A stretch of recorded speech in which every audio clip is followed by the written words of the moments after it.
Bonjour, deuxième vidéo, toujours consacrée à ce chapitre Sommes-nous naturellement moraux? On était rendu en plein milieu de cette introduction et j'ai dû arrêter puisque la vidéo dépassait les 15 minutes. On était sur ce problème de savoir si nos actions étaient universelles et désintéressées. C'est une question qui est très importante et on peut prendre d'autres exemples qui sont assez marrants. Moi, il y a un truc qui m'énerve quand je suis au volant. C'est quand je laisse passer quelqu'un, par exemple la personne a un stop, d'accord, moi j'arrive, je suis pas censé le laisser passer, mais je me dis, bon, il y a de la circulation, allez, je vais être sympa, je vais le laisser passer, ou à un rond-point, par exemple, je lui fais un petit signe, allez, vas-y, passe, et la personne dit pas merci. Ça, c'est terrible. C'est terrible. Peut-être que certaines d'entre vous n'ont pas encore leur permis de conduire, mais je vous assure que c'est ce qu'il y a de plus énervant en bagnole quand le mec te fait pas un petit signe comme ça pour te dire merci. Tu dis, ah, mais ça te crèverait de dire merci, espèce de crétin. Eh bien, Kant répondrait à ça, au contraire. C'est très bien si la personne dit pas merci, parce que vous l'avez pas fait pour ça.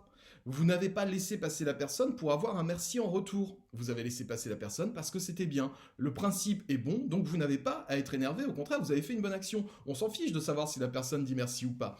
Et vous avez remarqué que dans nos sociétés modernes, tout est construit un petit peu comme ça, on en avait déjà parlé en cours. Si par exemple vous allez aider les Restos du Cœur, vous pouvez acheter le CD des Enfoirés ou aller au concert des Enfoirés. Alors c'est très bien, c'est une bonne action, mais en même temps vous ne l'avez pas fait que pour les Restos du Cœur. Vous recevez quelque chose en retour. C'est comme cette fameuse loi Coluche qui était instituée sous Mitterrand avec Michel Charasse, ministre de l'économie. La loi Coluche, c'est une loi en France qui dit que quand vous faites une donation, alors non seulement au Restos du Cœur, mais à n'importe quelle association caritative, que ce soit Amnesty International ou n'importe quoi, quand vous faites un don, c'est déduit de vos impôts. C'est-à-dire que vous donnez, alors c'est bien, c'est formidable comme geste, mais vous recevez un petit quelque chose en retour puisque vous avez une gratification au niveau de vos impôts. Ça, pour Kant, cette idée-là, elle est insupportable. Si vous donnez, eh bien vous donnez pour donner. Vous ne donnez pas pour obtenir quelque chose en retour. Une action qui attend quelque chose en retour, pour Kant, n'est pas moralement bonne. Alors que pour certains autres, on s'en fiche. L'important, c'est d'avoir donné. Même si j'en attends quelque chose en retour, ça reste moral quand même.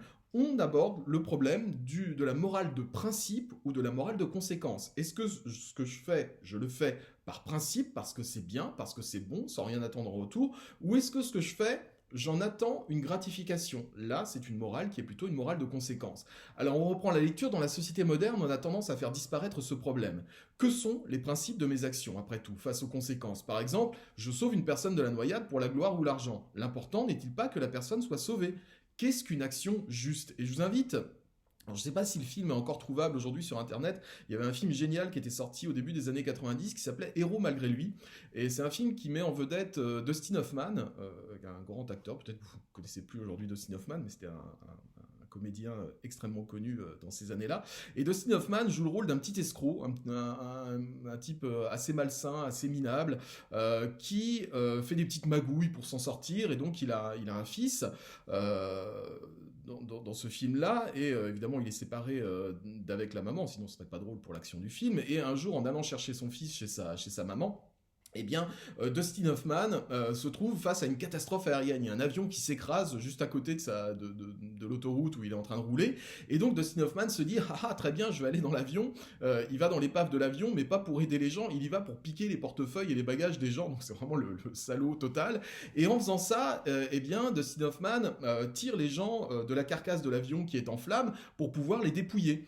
Et évidemment, il y a des témoins qui assistent à ça. Lui, il prend la fuite vite fait, après avoir dépouillé plusieurs portefeuille, et tout d'un coup il devient, comme il réussit à s'enfuir, il devient une sorte de héros anonyme, c'est-à-dire que tout le monde dit c'était l'ange du vol 507, l'homme qui a, au mépris du danger, bravé les flammes pour retirer les gens de la carcasse de l'avion et qui a sauvé des vies grâce à ça. C'est-à-dire que cet homme devient un héros malgré lui, c'est un salaud qui devient un héros à cause d'une incompréhension, à cause d'un malentendu. Et le film est vraiment très très drôle, mais il pose vraiment la question, finalement, le plus important c'est quoi? C'est que les gens étaient dépouillés de leur portefeuille par un salaud qui ne voyait que son petit intérêt, ou est-ce que le plus important, c'est que les gens aient été sauvés de l'avion? Et le film est très marrant. Finalement, c'est un clochard qui est très beau, qui est pris pour le sauveur, et les médias montent l'affaire en épingle. C'est vraiment un film qui nous pose la question de la morale dans la société aujourd'hui, qui est surmédiatisée et qui monte des coups incroyables autour de la personnalité des uns et des autres. Je ne sais pas si le film peut encore se trouver. Je vous répète le titre, ça s'appelle Héros malgré lui. Je crois que c'est un film de Stephen Frears.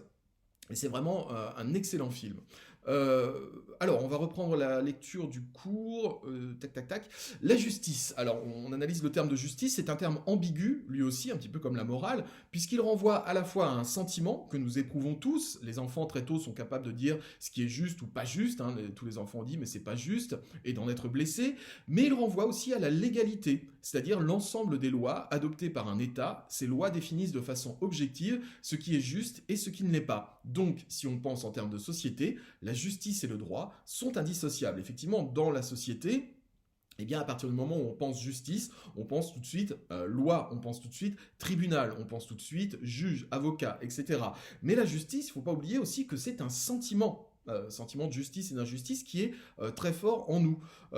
Il y a par exemple des slogans qui fleurissaient sur les murs en mai 68, il y en avait un qui rendait bien compte de la chose, les étudiants en colère écrivaient partout, police partout, justice nulle part. C'est-à-dire la question était de savoir si les représentants du peuple, les forces de l'ordre étaient du côté de la justice ou pas. Est-ce que la police est juste, est-ce qu'elle n'est pas juste? La question s'est encore posée récemment avec ces manifestations anti-violence policière, avec notamment des pancartes qui disaient qui va nous protéger de la police. Enfin, c'était vraiment des slogans très forts. Et voilà, avec des slogans comme ACAB, All Cops are Bastards, la question se pose aussi de façon assez violente dans la société aujourd'hui. Est-ce que la justice, est-ce que les représentants des forces de l'ordre, est-ce que les représentants de la loi sont justes ou ne le sont pas?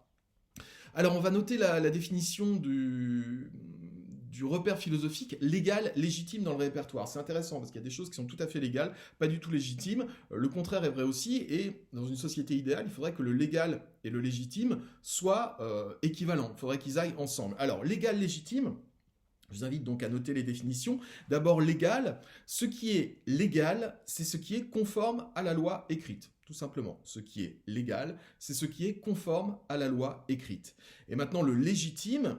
Légitime, ce qui est légitime, c'est ce qui est conforme à l'idée du bien. Donc, amusez-vous à faire la comparaison. On va revenir à notre point Godwin, encore une fois. Le régime nazi, par exemple, était parfaitement légal. Les lois en France, par exemple, les lois du régime de Vichy, étaient tout à fait légales. C'était écrit que les juifs étaient nuisibles, qu'il fallait les exterminer, pas de problème là-dessus. Évidemment, ce n'était absolument pas légitime, ce n'était pas juste. Et d'ailleurs, pour revenir sur cette idée de justice, vous savez que les personnes qui ont aidé des juifs pendant la Seconde Guerre mondiale, je vous renvoie par exemple au film de Steven Spielberg qui s'appelle La liste de Schindler, avec Oskar Schindler, qui était un industriel allemand qui embauchait des juifs dans ses usines pour les sauver des camps d'extermination. Eh bien, ces gens qui ont aidé des juifs pendant la Seconde Guerre mondiale ont été proclamés après par l'État d'Israël justes. C'était des justes. Simplement, pendant le régime nazi, ces gens n'étaient pas du tout justes puisqu'ils allaient contre la loi. C'était des hors-la-loi qui faisaient des choses qui n'étaient pas conformes à la légalité. Vous voyez toute la différence entre légal et légitime. Légal, je suis ce qui est dit par la loi. Ouais, mais qu'est-ce qui se passe si la loi est mauvaise, si la loi est ignoble, comme sous le régime nazi? Eh bien, dans ce cas-là, on écoute son cœur, on écoute son idée du bien et on se place du côté de la légitimité. La question se pose aussi, par exemple, sur l'euthanasie. La question se pose, enfin voilà, sur plein de choses. Ce qui est légal ne correspond pas forcément toujours à ce qui est légitime. Pour Kant, seul un acte dicté par un devoir pur, désintéressé et autonome, vous pouvez stabiloter ça, c'est intéressant, a de la valeur. C'est-à-dire que c'est moral seulement si c'est pur, désintéressé et autonome. C'est-à-dire non influencé par autrui ou par la société, désintéressé parce que je n'en attends rien en retour, et autonome parce que c'est mon intelligence qui a fixé les critères de bien et de mal. Pour la philosophie utilitariste, comme Jeremy Bentham, John Stuart Mill, on les a déjà vus dans le chapitre précédent, la morale est indissociable de l'utilité. C'est-à-dire que mon acte, qu'importe qu'il soit guidé par une bonne ou une mauvaise raison, il faut que mon acte ait de bonnes conséquences. Il n'y a que ça qui compte. Exemple de morale, de principe contre morale de conséquence. Très clairement, pour Kant, la morale est une morale de principe. Il faut que le principe soit bon. Pour les utilitaristes, nous sommes sur une morale de conséquence. Qu'importe les intentions, il faut que les résultats soient positifs. Je sauve des gens pour les dépouiller de leur argent, oui peut-être, mais au moins j'ai sauvé des gens. C'est plus important de sauver des vies. Donc vous voyez, la question se pose très clairement entre d'un côté les utilitaristes et les adeptes de la philosophie kantienne, quoi, les gens qui sont pour la morale de principe. Alors on va passer à la première partie de notre cours, le grand 1. Quel est le fondement du devoir moral? La pitié ou la raison? On va voir que la pitié, c'est quelque chose qui est très intéressant, notamment chez Rousseau. La pitié chez les hommes, la morale innée. On va voir ces philosophes pour qui, eh bien, la morale est quelque chose d'inné et correspond à un sentiment naturel qui est le sentiment de pitié. Rappelons-nous de la description de la conscience morale chez Platon et chez Rousseau. Dans les deux cas, on a l'impression que le fondement de la morale chez l'homme serait une sorte de divinité qui naît avec nous, se développe en nous et ne nous abandonne jamais. Le daimon socratique n'est rien d'autre qu'une tendance naturelle vers le bien universel. On avait déjà vu ça assez longuement. Ce fameux daimon, ce fameux démon intérieur, eh bien, ce serait cette espèce de petite divinité, un peu comme le petit ange qui se pose sur notre épaule, et qui nous souffle toujours la direction du bien. Il suffit de l'écouter.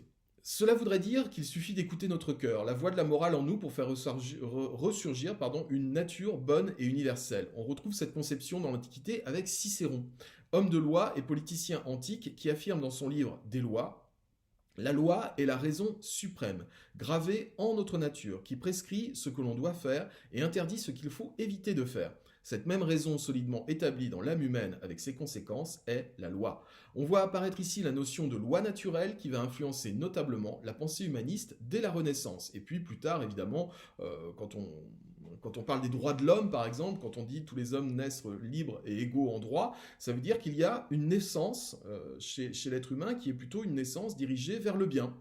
Et bien ça, cette idée-là, elle nous vient de l'Antiquité, elle a été reprise à la Renaissance et elle continue tout au long de l'humanisme et de la philosophie des Lumières en nous disant que il faut retrouver ce sens premier de l'honneur, de la pitié, du souci des autres qui est gravé dans notre nature et que la société nous a beaucoup fait oublier. C'est-à-dire que si aujourd'hui on est cruel, on est dans la compétition perpétuelle, on est dans l'humiliation perpétuelle, un petit peu ce qui est montré dans le documentaire le jeu de la mort, de plus en plus de jeux à la télé sont axés là-dessus, il faut éliminer, on est très content, je sais pas, dans koh-Lanta par exemple, quand les candidats commencent à s'embrouiller, commencent à se disputer entre eux, et puis à la fin, la sentence est irrévocable, et je mets le nom sur le papier, et puis ah tiens, bien fait pour lui, il était pas cool.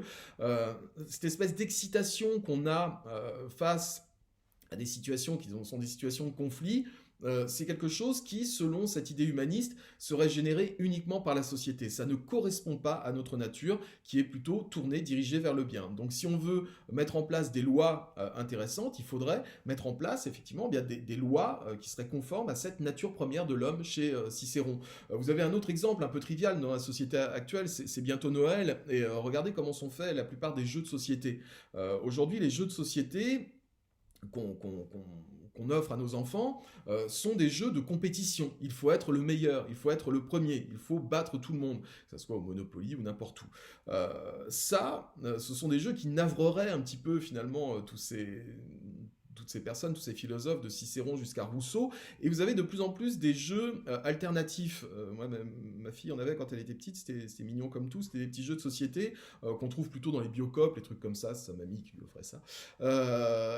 C'était des jeux, on appelle ça des jeux coopératifs pour les enfants, c'est-à-dire qu'il n'y a pas de compétition pour être le premier, les enfants doivent s'entraider entre eux pour lutter contre une menace qui est une menace extérieure. Donc ma fille avait un petit jeu comme ça qui s'appelait le verger, où il fallait emmener des moutons à une ferme, ça rend très bio comme truc, c'est un très baba cool, mais c'est chouette, c'était un très très joli jeu en bois, et donc il fallait vaincre les éléments, donc il y avait le vent qui risquait de faire tomber le pont, donc il fallait tirer le dé, et puis faire franchir le pont aux petits moutons, et c'était un jeu coopératif, parce que les enfants n'étaient pas en compétition, ils étaient tous ensemble pour faire franchir les obstacles à ces petits moutons.